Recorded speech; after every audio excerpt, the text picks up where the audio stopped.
Morning, dear students. Today we are going to start one new chapter, and the name of the chapter is Financial Statement regarding sole proprietor. Sole proprietor means only one person is there, and that person is dealing or performing each and every transaction of their business. जिस business में सिर्फ एक ही person involve है, वही सारी activities perform कर रहा है, उसी की ही इन्वेस्टमेंट है, वही मैनेज कर रहा है, वही डिसीज़न ले रहा है, वही प्रॉफिट और लॉस ऑब्टेन करेगा. So that type of business is known as sole trade. और उस सोल ट्रेडर ने at the end of the session जो अकाउंट्स प्रिपेयर करने हैं वो फाइनेंशियल स्टेटमेंट्स होते हैं. सो फाइनेंशियल स्टेटमेंट्स और final accounts means that type of accounts which are in written form and that shows business activities and the financial performance of an organization. ऐसे combination of accounts, ऐसे number of accounts जो एक sole proprietor ने at the end of the session prepare करने हैं, जिसमें उसके सारा रिटर्न रिकॉर्ड है, उसके सारे बिजनेस के ट्रांजैक्शंस का, उसकी फाइनेंशियल पोजीशन कैसे रही है ड्यूरिंग द ईयर वो भी इंक्लूड है. तो उन अकाउंट्स के कॉम्बिनेशन को हम फाइनेंशियल स्टेटमेंट्स या फाइनल अकाउंट्स बताते हैं. अब इन फाइनेंशियल स्टेटमेंट और फाइनल अकाउंट्स में मेनली 3 अकाउंट्स इन्वॉल्व होते हैं if that sole proprietor is involve in trading type of business. Trading type of business means if that sole trader is purchasing finished goods from somewhere and then sell that type of finished goods regarding to earn profit. अगर एक sole proprietor सिर्फ finished goods में deal कर रहा है, कहीं से बना बनाया सामान ला रहा है और उसको सेल कर रहा है, तो उसको हम ट्रेडिंग टाइप ऑफ बिजनेस बोलते हैं. अगर वो ट्रेडिंग टाइप ऑफ बिजनेस में इन्वॉल्व है then at the end of the session he will prepare trading account, profit and loss account and balance sheet regarding to find out their financial performance and financial position. ठीक है. Trading account and profit and loss both are nominal accounts, and with the help of trading and profit and loss account we can easily find out the gross profit or loss and net profit or net loss. So these are related with financial performance.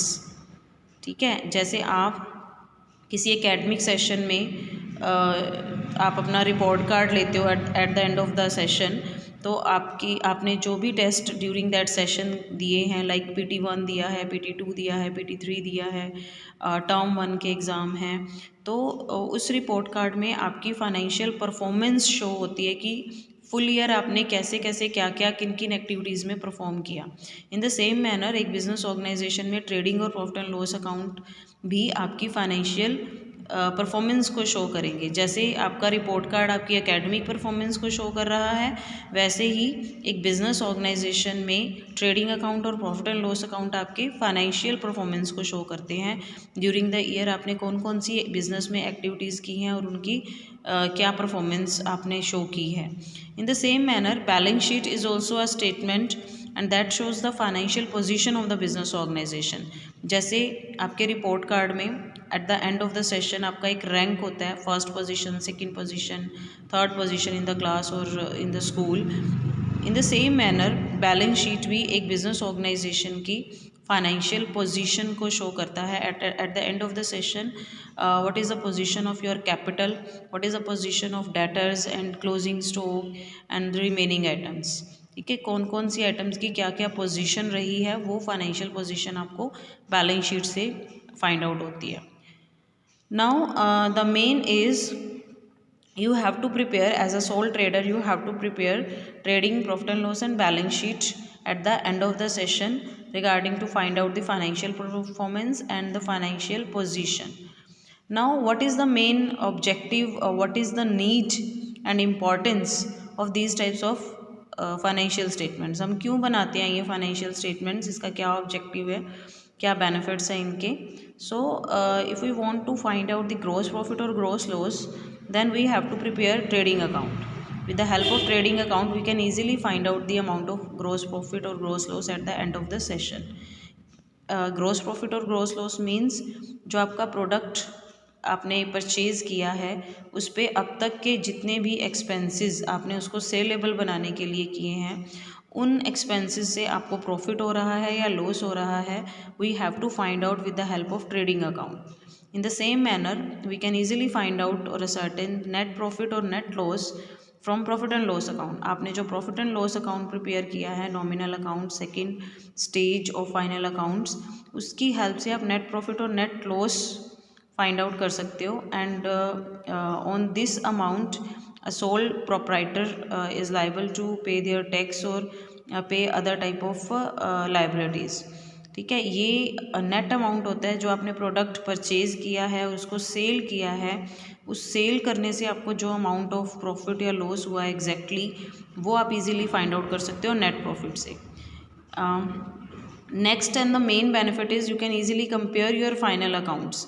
आप अपने accounts को, अपने trading account को, profit and loss को, balance sheet को compare कर सकते हो with other firms as well as with other means back years of the same firm.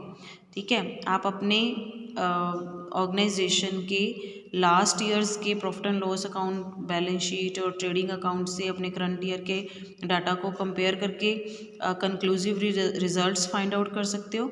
और अपने जो डाटा है, अपने ट्रेडिंग, प्रॉफिट एंड लॉस और बैलेंस शीट हैं, उसको अदर कंपनीज और फर्म्स के साथ भी कंपेयर करके कंक्लूसिव रिजल्ट्स फाइंड आउट कर सकते हो, जो आपकी हेल्प करते हैं फोरकास्टिंग और प्लानिंग में नेक्स्ट ईयर्स के लिए. And in the same manner, with the help of these final accounts, we can easily get the list of total expenses of the year or total incomes of the years. ठीक है, एक year की total कितने expenses हुए हैं, total कितनी incomes हुई हैं, हमें एक ही जगह पे एक समरी के फॉर्म में मिल जाते हैं. तो इससे भी हम काफ़ी इनको एनालाइज करके काफ़ी बेनिफिशियल रिजल्ट फाइंड आउट कर सकते हैं. And the next one is you can easily prepare, you can easily set up the amount of your reserves.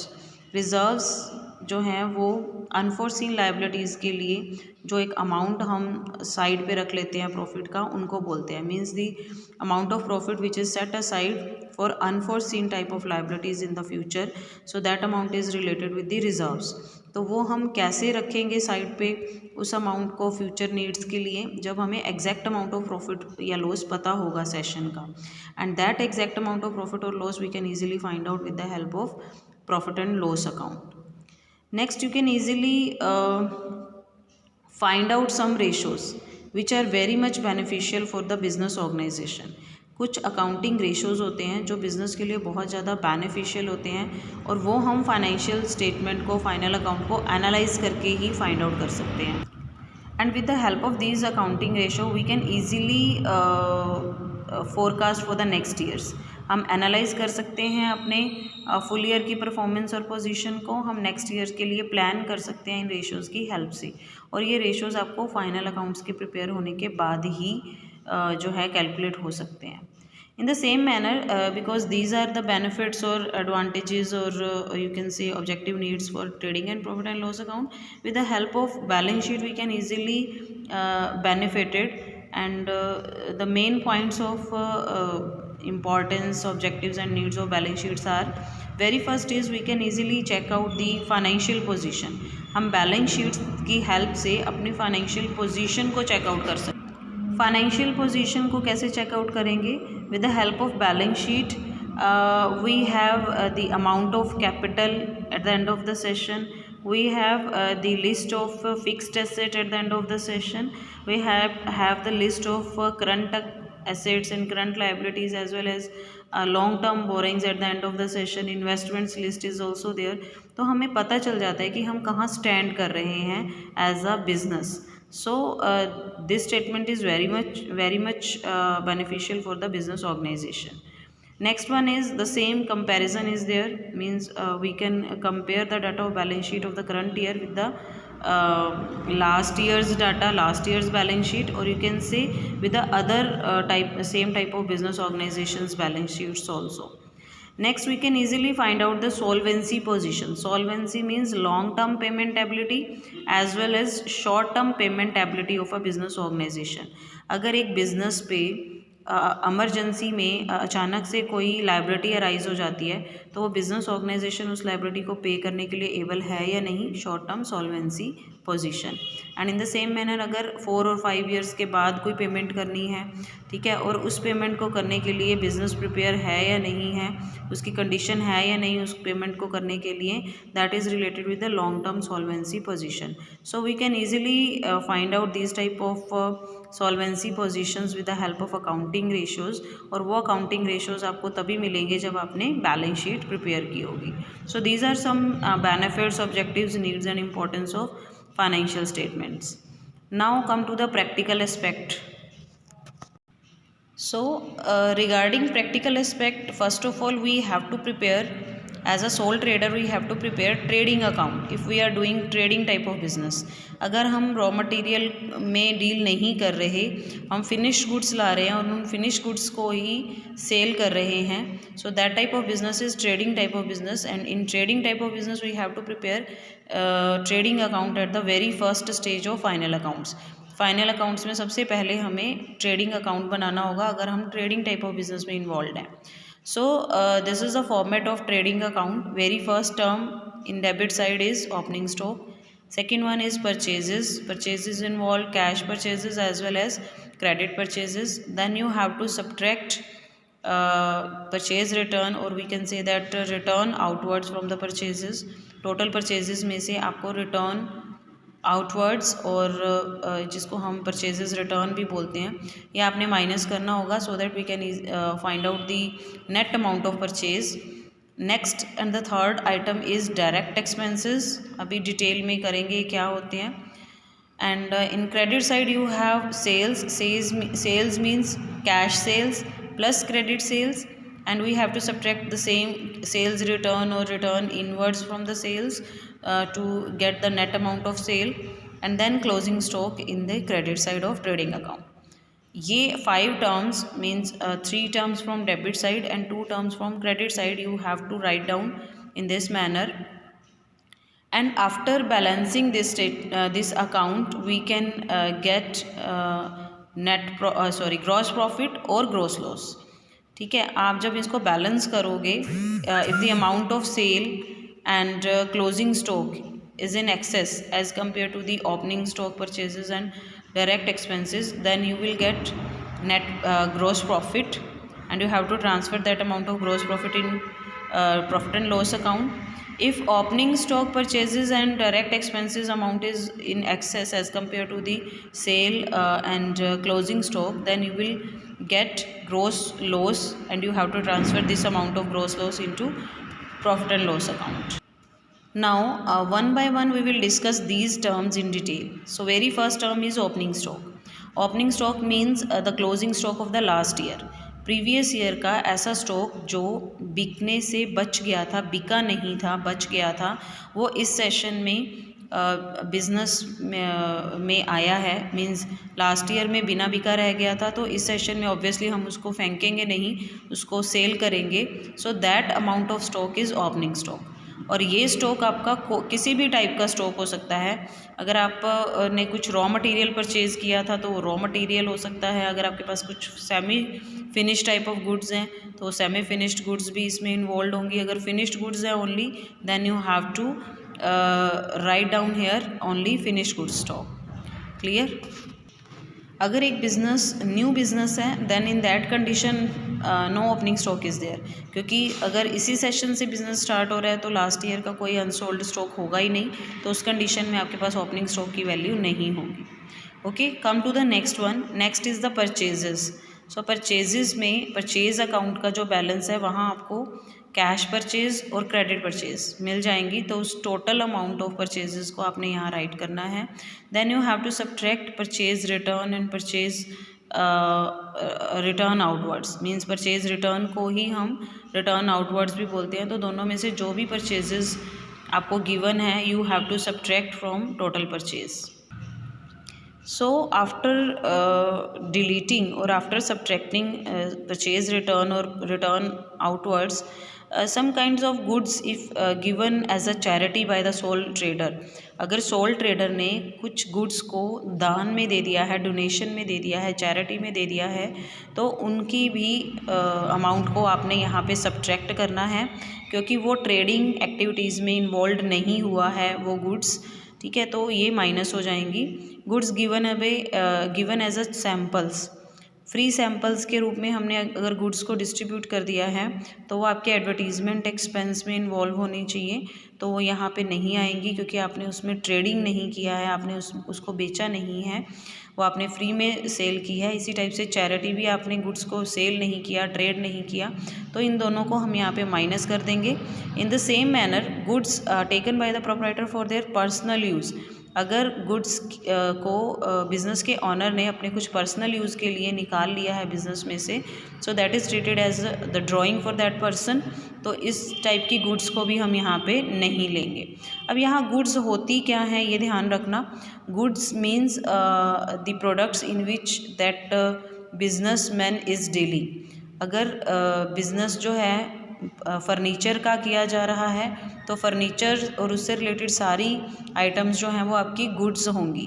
Other than furniture जो भी आप परचेज़ कर रहे हो वो आपकी एसेट्स हैं, ठीक है। तो जिसमें भी आप बिज़नेस कर रहे हो उन टर्म्स को हम गुड्स बोलते हैं, और ये हमने सेकंड चैप्टर में, अकाउंटेंसी के सेकंड चैप्टर में ये चीज़ क्लियर कर ली थी, तो इसको ध्यान रखना थोड़ा। नेक्स्ट ऐड करनी है जो two terms, that are goods in transit on actual receipt and goods purchased but not recorded. Now the question is, what do you mean by goods in transit and goods purchased but not recorded? कई बार क्या होता है कि हम last days of the session में कुछ purchases करते हैं, ठीक है, और वो हो सकता है कि हमने उसके लिए पेमेंट कर दी हो लेकिन अभी तक वो रिसीव नहीं हुई हो, या रिसीव हो गई हो, ठीक है, लेकिन हमने उसको रिकॉर्ड नहीं किया है। तो ये दोनों ही कंडीशंस आपकी ऐड की कंडीशन में आएंगी, परचेजेस में आपने ऐड करनी है। मींस अगर आपने goods last days of the session में, last days of the year में परचेज़ की हैं तो वो भी आपकी परचेजेस हैं। अगर आपने उसको पहले रिकॉर्ड नहीं किया then you have to record it and you have to add in the amount of purchases.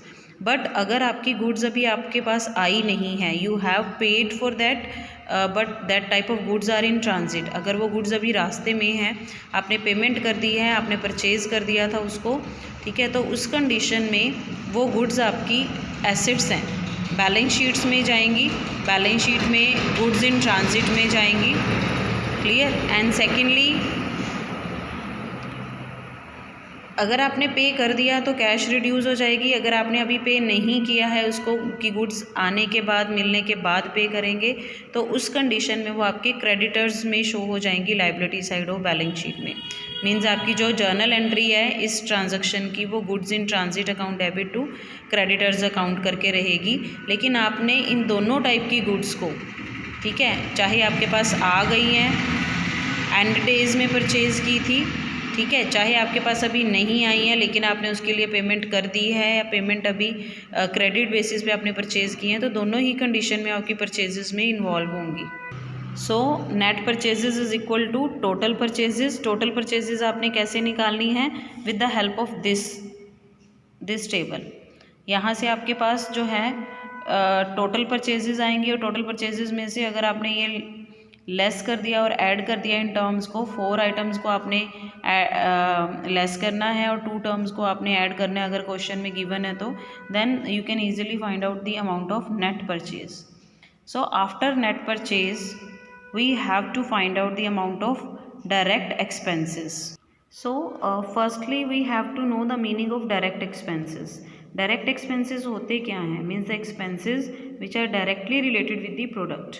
ठीक है, ऐसे खर्चे जो हमने उस प्रोडक्ट को ऑब्टेन्ड करने से रिलेटेड किए हैं, ठीक है, या उसको बनाने से रिलेटेड किए हैं अगर मैन्युफैक्चरिंग टाइप ऑफ यूनिट है तो, ठीक है, तो उन एक्सपेंसेस को हम डायरेक्ट एक्सपेंसेस कहते हैं। ये उस प्रोडक्ट से डायरेक्टली रिलेटेड होते हैं। मीन्स आपने अपने प्रोडक्ट को सप्लायर से लिया, ठीक है, उसको लेने में आपके जितने भी एक्सपेंसेस हुए वो सारे आपके डायरेक्ट एक्सपेंसेस हैं। फिर आपने उसको अपने कस्टमर को बेचा तो उसको बेचने से रिलेटेड जो आपने एक्सपेंसेस किए वो सारे आपके इनडायरेक्ट एक्सपेंसेस होते हैं। मींस मेनली हम इसमें बोलते हैं कि direct expenses are related with the factory side मतलब फैक्ट्री एक्सपेंसेस को हम डायरेक्ट एक्सपेंसेस बोलते हैं, और ऑफिशियल एक्सपेंसेस को, ऑफिस एक्सपेंसेस को हम इनडायरेक्ट एक्सपेंसेस में इन्वॉल्व करते हैं। इसको और डिटेल में कैसे एक्सप्लेन कर सकते हैं, लाइक आपका एक रेडीमेड गारमेंट की शॉप है, ठीक है। रेडीमेड गारमेंट्स को आप दिल्ली से परचेज करके लेकर आते हो और फिर यहाँ डबवाली में आकर सेल कर देते हो, तो उसके रिगार्डिंग डायरेक्ट और इनडायरेक्ट एक्सपेंसेस कौन से होंगे? आपने अपनी रेडीमेड गारमेंट्स की शॉप के लिए जो गारमेंट्स है उसको परचेज़ करना है दिल्ली से, या तो आप ऑर्डर दोगे, ठीक है, और वो अपने आप डिलीवरी करेंगे उन प्रोडक्ट्स की, या फिर आप खुद जाकर उन प्रोडक्ट्स को लेकर आओगे। सपोज़ आप खुद जाकर लेकर आए हो तो आपका जो भी रेंट लगा है कार का है, चाहे वो कार का फेयर है या वो रेलवे का एक्सपेंस है, ठीक है, वहाँ आपने जो पेमेंट की है उसको लाने के रिगार्डिंग आपने कितना कार्टेज या कैरेज एक्सपेंसेस पे किए हैं, भाड़ा पे किया है, तो ये सारे के सारे एक्सपेंसेस आप लेकर आए हो, फिर उसको आयरन वगैरह किया, उन गारमेंट्स को सेलेबल कंडीशन में लेकर आए हो, तो इन सारे एक्सपेंसेस को हम डायरेक्ट एक्सपेंसेस बोलते हैं, क्योंकि ये प्रोडक्ट से डायरेक्टली रिलेटेड होते हैं। तो एक लिस्ट है जो आपकी ट्रेडिंग अकाउंट में डायरेक्ट एक्सपेंसेस में मेनली इन्वॉल्व होते हैं। You have to keep it in your mind. That list contains, very first is carriage or freight inward, insurance और loading unloading type of expenses. Carriage होता है भाड़ा, इसको हम कार्टेज भी बोलते हैं। तो कैरी करने के लिए इन प्रोडक्ट्स को अगर आपने कुछ पेमेंट की है अपनी फैक्ट्री साइड तक लाने के लिए, अगर आपने कोई पेमेंट की है तो उसको हम कार्टेज, फ्रेट और कैरेज इनवर्ड की कंडीशन में डालते हैं। इन द सेम मैनर अगर बहुत डिस्टेंस प्लेस से आपके पास वो प्रोडक्ट आया है, अगर आपने इंश्योरेंस पेमेंट भी की है तो वो भी इसमें ही आएंगी, प्रोडक्ट से डायरेक्टली रिलेटेड है। आपने वो प्रोडक्ट को लोड करवाने से रिलेटेड कोई एक्सपेंसेस किए हैं, लाइक सी रूट से आ रहा है, इंपोर्टेड माल है, तो शिप में रखवाने के लिए और शिप से उतारने के लिए अनलोडिंग टाइप ऑफ चार्जेस और लोडिंग टाइप ऑफ चार्जेस जो हैं वो भी आपके ट्रेडिंग में ही आएंगे। In the same manner one tax is there, that is octroi. Octroi एक ऐसा टैक्स है जो स्टेट गवर्नमेंट जो है वो चार्ज करती है। वैसे अभी जीएसटी आ गया है तो इस टाइप के टैक्स जो हैं वो चार्जेबल नहीं हैं, लेकिन कुछ क्वेश्चंस में आपको ऑक्ट्रॉय दिया हो सकता है, सो आपको ध्यान में रखना चाहिए। Means that type of tax which is means imposed on raw material in between two states, ठीक है। नाउ अबॉलिश्ड मीन्स अब ये नहीं है, बट कुछ क्वेश्चंस में आपको दिया हुआ आ सकता है। मीन्स एक स्टेट से दूसरे स्टेट में अगर हम रॉ मटेरियल परचेज करके लेकर जाते थे तो जो स्टेट गवर्नमेंट हमसे टैक्स, सेल्स टैक्स लेती थी उसको ऑक्ट्रॉय बोलते थे। In the same manner import duty may be there, imported सामान पे जो टैक्स पे करना पड़ता है, इम्पोर्ट ड्यूटीज़ बोलते हैं उसको, वो भी आपके पास हो सकता है क्वेश्चन में, तो ये ट्रेडिंग में आएगा डायरेक्ट एक्सपेंसेस में। मैन्युफैक्चर करने से रिलेटेड, प्रोडक्ट को बनाने से रिलेटेड अगर आपने कुछ एक्सपेंसेस किए हैं, क्लियरिंग चार्जेस अगर आपने उस प्रोडक्ट को लेने के लिए कुछ क्लियरिंग चार्जेस पे किए हैं अथॉरिटीज़ को, लीगल अथॉरिटीज़ को, पावर, फ्यूल, फैक्ट्री एक्सपेंसेस अगर हैं, यहाँ पे फैक्ट्री में रखने का खर्चा कुछ आया है, फैक्ट्री का आपने रेंट पे किया है, फैक्ट्री का आपने इलेक्ट्रिसिटी बिल पे किया है, ठीक है, फैक्ट्री में आपने कोई फ्यूल चार्जेस किए हैं, पावर चार्जेस किए हैं, तो वो सारे एक्सपेंसेस जो हैं वो प्रोडक्ट से डायरेक्टली रिलेटेड होंगे, इसमें ही आएंगे। Now royalties are also there. Royalty क्या होती है? अगर हम किसी से कोई चीज़ जो है के राइट्स परचेज़ करते हैं, किसी चीज़ के राइट्स अगर हमने परचेज़ करने हैं तो उसके लिए जो पेमेंट पे करते हैं उसको हम रॉयल्टी बोलते हैं। लाइक एक बुक पब्लिश की हुई है एक ऑथर ने, और उस ऑथर से हम उस बुक को अपने नेम से प्रिंट करवाने के राइट्स अगर ख़रीद लेते हैं तो उसके बदले में जो उसको पेमेंट करेंगे that is related with the royalty. Means patented products के लिए जो आप पेमेंट करते हो, पेटेंट हुआ है उस प्रोडक्ट का, वो बुक उस ऑथर के नाम से रजिस्टर्ड है, तो उसके लिए आपने जो पेमेंट की वो रॉयल्टी की कंडीशन में आएंगी। In the same manner store consumes are also there. Store क्या होते हैं? जो चीज़ें आप अपनी फैक्ट्री में यूज़ कर रहे हो, लाइक आपने मशीनरीज यूज़ की है तो उसके जो रेवेन्यू टाइप ऑफ एक्सपेंसेस हैं, उसको ग्रीसिंग किया है आपने, इंजन ऑयल आपने यूज़ किए हैं, या कोई और जो है प्रोडक्ट जो मशीनरीज़ को या आपके प्रोडक्ट के लिए यूज़ होने वाले इक्विपमेंट्स को रनिंग कंडीशन में लाने के लिए जो भी एक्सपेंसेस आप करते हो, कुछ प्रोडक्ट्स को परचेज़ करने के लिए रूटीन एक्सपेंसेस करते हो, तो उनको हम स्टोर्स में इन्वॉल्व करते हैं। मेनली इसमें इंजन ऑयल आ जाता है, या फिर जो है ग्रीसिंग एक्सपेंसेस आ जाते हैं, ऑयल एक्सपेंसेस आ जाते हैं, ठीक है, कॉटन वेस्ट्स आ जाती हैं, सॉफ्ट सॉप्स आ जाती हैं। तो ये स्टोर्स की कंडीशन में होते हैं। अगर आपको स्टोर कंज्यूम टोटल दिया हुआ है then you have to write down hair.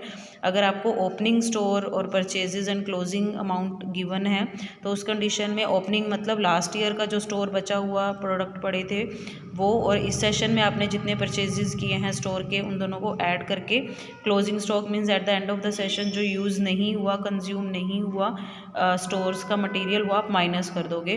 तो जो एग्जैक्ट अमाउंट आएगा वो आपने यहाँ ट्रेडिंग अकाउंट में लेना है। And the next term is wages, और you can say wages and salaries. ये क्या होते हैं? वेजेस एंड सैलरीज आपको गिवन हो सकता है या सैलरीज एंड वेजेस गिवन हो सकता है। तो दोनों में थोड़ा सा डिफरेंस है, दोनों को ट्रीट करने का वे जो है वो डिफरेंट है। क्या होगा? वेजेस मीन्स यू कैन से द वेजेस पे टू द वर्कर्स, ठीक है, जो मजदूरी, इन सिंपल लैंग्वेज जो मजदूरी हम पे करते हैं लेबरर को, वो वेजेस की कंडीशन में आती है। और जो सैलरीज है वो मेनली हम जो है मेंटल वर्क करने के लिए, मींस मेंटली अगर हम किसी टाइप की एक्टिविटीज़ में इन्वॉल्व स्टाफ को कुछ पेमेंट करते हैं तो उसको हम सैलरी बोलते हैं। तो सैलरी में मेनली जो है ऑफिशियल स्टाफ को पे की जाती है, और जो वेजेस है वो फिजिकल वर्क करने वाले स्टाफ को पे करते हैं। तो अगर आपको क्वेश्चन में वेजेस एंड सैलरीज गिवन है, it means the wages which is paid to the workers who are involved in physical type of work, and the salaries means वहाँ पे जो सैलरी है वो सुपरवाइजरी स्टाफ, जो फैक्ट्री में supervisory staff था उसको पे की हुई है। So wages and salary type of expense you have to write down in trading account. लेकिन अगर यही चीज़ आपको सैलरीज एंड वेजेस के हेड में गिवन है तो वो आपने प्रॉफिट एंड लॉस अकाउंट में राइट करनी है, डेबिट साइड पे। वो आपके ऑफिशियल एक्सपेंस माने जाएंगे, इनडायरेक्ट टाइप ऑफ एक्सपेंस माने जाएंगे। सो उस कंडीशन में सैलरीज जो हैं वो ऑफिशियल स्टाफ को पे की हुई मानी जाएगी, और जो वेजेस हैं वो वेजेस टू ऑफिशियल स्टाफ होगा। मतलब ऑफिस में अगर किसी ने फिजिकल टाइप ऑफ वर्क किया है, लेबरर टाइप ऑफ वर्क किया है, तो वो वेजेस उसको पे की जाती है, ठीक है। तो अगर सैलरीज एंड वेजेस है then you have to write down in profit and loss account, but if wages and salaries are there then you have to write down in trading account. So these are the items you have to write down in trading expense, means the debit side of trading account. Now come to the one more important term, that is adjusted purchase, or you can say purchase adjusted. Mainly आपको क्या given होगा? Purchases, net purchases और total purchases. But if adjusted purchases are given to you in your question, then you have to keep it in your mind that adjusted purchase is equal to opening inventory or stock. Adjusted purchase is equal to opening stock plus net purchases minus closing stock, ठीक है। तो means अगर आपको adjusted purchase given है तो उस condition में आपको ट्रेडिंग अकाउंट में ओपनिंग स्टॉक और क्लोजिंग स्टॉक को राइट नहीं करना। तो ये परचेज एडजस्टेड परचेज होते क्या हैं?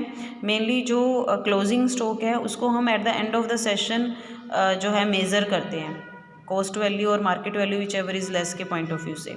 लेकिन कई बार क्या होता है कि उस क्लोजिंग स्टॉक को हम परचेजेस में ही एडजस्ट कर देते हैं। मीन्स जो आपके ओपनिंग और क्लोजिंग स्टॉक्स हैं उनको हम परचेजेस में ही मर्ज कर देते हैं with the help of these journal entries. Purchases account debit to opening stock, means जो ओपनिंग स्टॉक हमने डेबिट करना था ट्रेडिंग अकाउंट में उसको हमने राइट ऑफ कर दिया, मतलब ट्रांसफ़र कर दिया परचेजेस में। इन द सेम मैनर जो क्लोजिंग स्टॉक हमने credit side of trading account में राइट करना था उसको भी हमने मर्ज कर दिया परचेजेस में, उसको ट्रांसफ़र कर दिया परचेजेस में। तो अगर हम इन जर्नल एंट्रीज़ की हेल्प लेते हैं और ट्रांसफ़र कर देते हैं ओपनिंग और क्लोजिंग स्टॉक को परचेजेस में, तो वो जो परचेजेस आपके पास आएंगी that is related with the adjusted purchase. और अगर आपके पास एडजस्टेड परचेज गिवन है तो आपने ओपनिंग और क्लोजिंग स्टॉक को फिर से ट्रेडिंग अकाउंट में राइट नहीं करना, सिर्फ क्लोजिंग स्टॉक को हमने बैलेंस शीट में एसेट साइड में दिखाना होगा, ठीक है। वो वैसे ही दिखाएंगे जैसे हम नॉर्मली दिखाते हैं, लेकिन ट्रेडिंग अकाउंट में ओपनिंग स्टॉक और क्लोजिंग स्टॉक को सेपरेटली शो करने की ज़रूरत नहीं है if you have adjusted purchase. Now come to the one more important thing, that is cost of goods sold. Cost of goods sold means आपने उन गुड्स की कॉस्ट फाइंड आउट करनी है जिनको आपने सेल कर दिया। जो चीज़ें सेल हो गई हैं उनकी कॉस्ट फाइंड आउट करने के लिए फॉर्मूला क्या है, opening stock means all terms of trading accounts debit side that are opening stock और inventory, net purchases and direct expenses. Then you have to subtract closing stock which is mentioned in the credit side of trading account. Then you can easily find out the cost of goods sold. मतलब ऐसी goods की हमने cost निकालनी है जो आपने cell कर दी हैं। तो आपने कौन कौन सी गुड्स सेल की होंगी जो आपके पास लास्ट ईयर आई होगी इस सेशन में ओपनिंग स्टॉक में, जो आपने इस सेशन परचेज़ की होगी और आपने उस पर जितने एक्सपेंसेस किए होंगे। ठीक है, ये तीनों आपकी सेलेबल टर्म्स में हैं, लेकिन आपने इसमें से क्लोजिंग स्टॉक क्योंकि वो सोल्ड नहीं है, अनसोल्ड कंडीशन में है, तो वो माइनस कर देना है। तो आपके पास कॉस्ट आ जाएगी उन गुड्स की जो आपने सेल की है। इसी कॉस्ट ऑफ गुड्स सोल्ड को हम net sales minus gross profit, net sales plus gross loss करके भी फाइंड आउट कर सकते हैं। Means if you want to find out cost of good sold, तो आपके पास ये जितने भी एक्सपेंसेस हैं इसमें से आपने अनसोल्ड स्टॉक को माइनस कर देना है, तो आपकी कॉस्ट ऑफ गुड सोल्ड आ जाती है। अगर हमारे पास ये एक्सपेंसेस और क्लोजिंग स्टॉक गिवन नहीं है तो एक और कॉन्सेप्ट भी है कॉस्ट ऑफ गुड सोल्ड को फाइंड आउट करने का। जनरली हमने कॉस्ट निकालनी है, तो अगर हम सेल अमाउंट में से ग्रॉस प्रॉफिट को माइनस कर देते हैं तो हमारी कॉस्ट आ जाती है। तो इसमें भी वही कॉन्सेप्ट इम्प्लीमेंट होगा, means total of sales, net sales minus gross profit is equal to cost of goods sold. अगर आपके पास ग्रॉस प्रॉफिट नहीं आ रहा, ग्रॉस लॉस आ रहा है, तो उस कंडीशन में आपका जो amount of cost of goods sold है वो कैसे निकलेगा, सेल्स, ठीक है, plus gross loss is equal to cost of goods sold. So ये टू मेन फॉर्मूलाज हैं जो आपकी हेल्प करेंगे आगे फाइंड आउट करने के लिए आंसर्स को। Now come to the credit side. Credit side is as simple, means first of all you have to write down the amount of sale, total amount of sale you have to write down here, means cash sales as well as credit sales you have to write down here, and you have to subtract the amount of sales return, or you can say return inwards। जितने भी customer ने goods वापस कर दी हैं वो cell की condition में नहीं है, अभी सेल नहीं हुई हैं तो वो सेल में नहीं आएंगी, इसलिए उसको माइनस कर देना है। Net sales you can easily find out. Then the amount of stock which remain unsold at the end of the session, मतलब जो at the end of the session में सोल्ड नहीं हुआ गुड्स, वो आपने यहाँ क्लोजिंग स्टॉक में लेना है। फिर वो चाहे रॉ मटेरियल की गुड्स हैं, चाहे वो सेमी फिनिश्ड गुड्स की फॉर्म में है या फिनिश्ड गुड्स की फॉर्म में है, तो तीनों ही कंडीशन का क्लोजिंग स्टॉक आपने ऐड करके यहाँ credit side of trading account में राइट करना है। Then you have to balance this account. अगर आपका सेल्स प्लस क्लोजिंग स्टॉक का टोटल जो है वो एक्सेस है, then you can easily find out the amount of gross profit. अगर आपका डेबिट साइड का टोटल एक्सेस है as compare to the credit side, तो आप इजीली फाइंड आउट कर सकते हो gross loss amount. So now you can easily find out the amount of gross profit or gross loss if you learn the format or you have revised the format of trading account। तो आप try करके देख लेना, trading account prepare करके देख लेना। अगर कोई क्वेश्चन क्वेरीज होंगे तो वो डिस्कस कर लेंगे। Now come to the one simple illustration. Suppose net sale 9 lakh is given to you, gross profit on cost is given to you at the rate of 25%, and you have to find out the amount of gross profit and cost of goods sold। अगर यही question में आपको gross profit जो है वो cell पे दिया होता, then it's so simple to calculate, क्योंकि सेल्स आपको गिवन थी, ग्रॉस प्रॉफिट भी सेल पे होता, तो आप इजीली 9 लाख का 25% निकाल लेते और इजीली आपका ग्रॉस प्रॉफिट और cost of goods sold find out हो जाता। But now in this question sale is given to you and gross profit is on cost. Cost आपको गिवन नहीं है, कॉस्ट ऑफ गुड्स सोल्ड आपको assume करना पड़ेगा।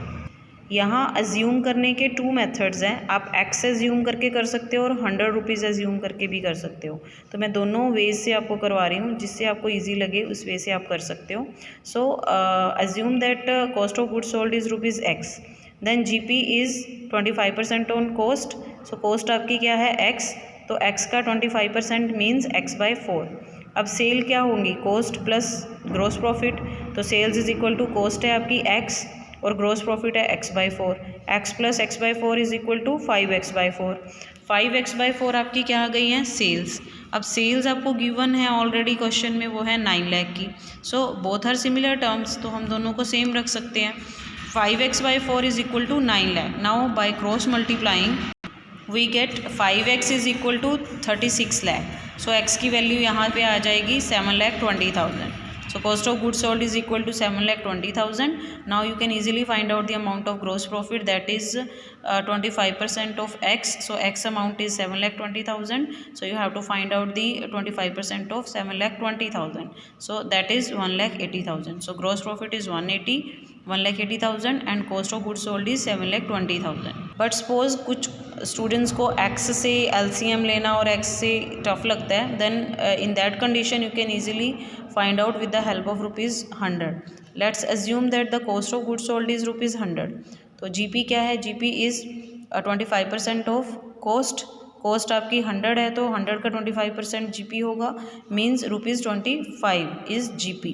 Now sale is equal to cost plus GP. Cost आपकी 100 assume किया आपने और GP जो है वो ₹25 है, तो सेल क्या हो जाएगी, ₹125. Now we can make one statement that if sale is 125 तो कॉस्ट कितनी थी, 100. अगर सेल ₹1 होगी तो कॉस्ट कितनी आ जाएगी, 100/125. अब आपको सेल्स गिवन है 9 लाख क्वेश्चन में. So if sale is 9 lakh then cost is 100/125 into 9 lakh means 7,20,000 is your amount of cost of goods sold. अब कॉस्ट ऑफ गुड्स सोल्ड 7,20,000 आ गया, तो आप इसका 25% निकाल सकते हो, जो आपका ग्रॉस प्रॉफिट होगा, दैट इज़ 1,80,000. सो दोनों मेथड्स में से आप कोई भी अप्लाई करके इजीली इस टाइप के शॉर्ट क्वेश्चंस को कर सकते हो.